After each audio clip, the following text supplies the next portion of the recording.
Hello, this is James Kosaba from the Project Administration Group, and today we're going to talk about how to add minor item allowances to our project cost estimate.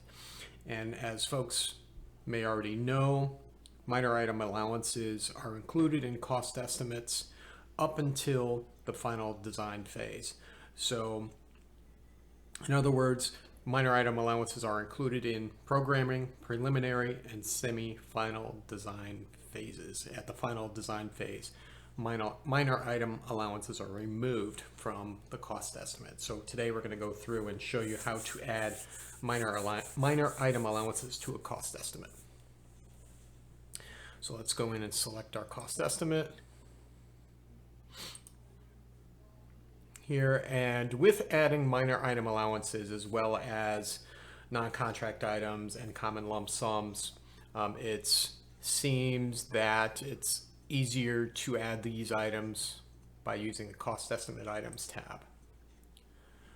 So we're going to come in here and we're going to add a new minor item allowance parametric item.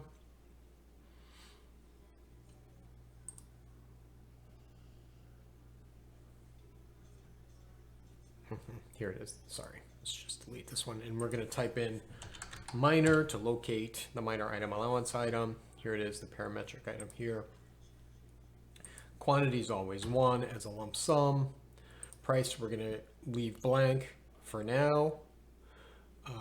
We want this value to contribute to the total construction cost, so we want this flag enabled and active.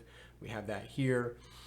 We also want to exclude this value from the percentage price calculation, which means for this particular calculation, the percentage based items will be excluded from this calculation. So what that means is the common lump sum items that have a reference percentage price affiliated with them will not be included. We also want to remember to add in our funding, our category, which is our funding source. Select the proper funding source here. We'll want to save it. So we're going to locate that minor item allowance that we just added. Here, this item. Open up the accordion. And in the background, we have our reference price calculations here. We're going to select, well, we selected details. We're going to select reference. And in the background, we have these price tasks assigned to this item for all of the stages. We have programming, preliminary, and semi-final. We already have pre-calculated percentages here for the design teams to make it a little easier to add this particular percentage. So we're going to say we have a 15% minor item allowance for the programming stage. So we're going to select this accordion here.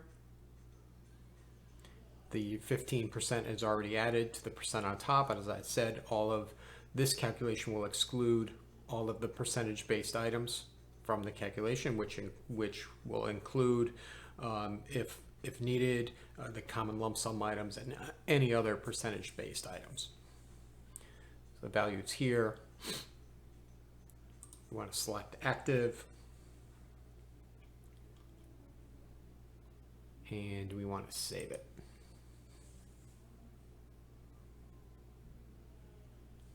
So since we do not have any values in the cost estimate yet for actual contract items, this price calculation remains 0.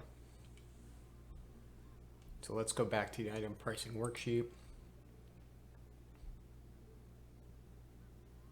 So we have this item here. So it's important to remember as we work through these phases, including semi-final, programming semi-final, and the other stages, the programming, preliminary, and semi-final design phase. It's important to remember as we make our way through these phases that we go in here and change this reference price to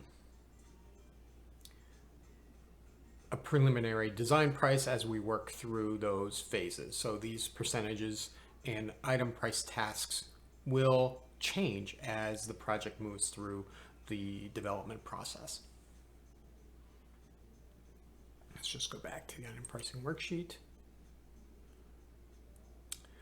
So that's our details and instructions and procedures on how to add minor item allowances.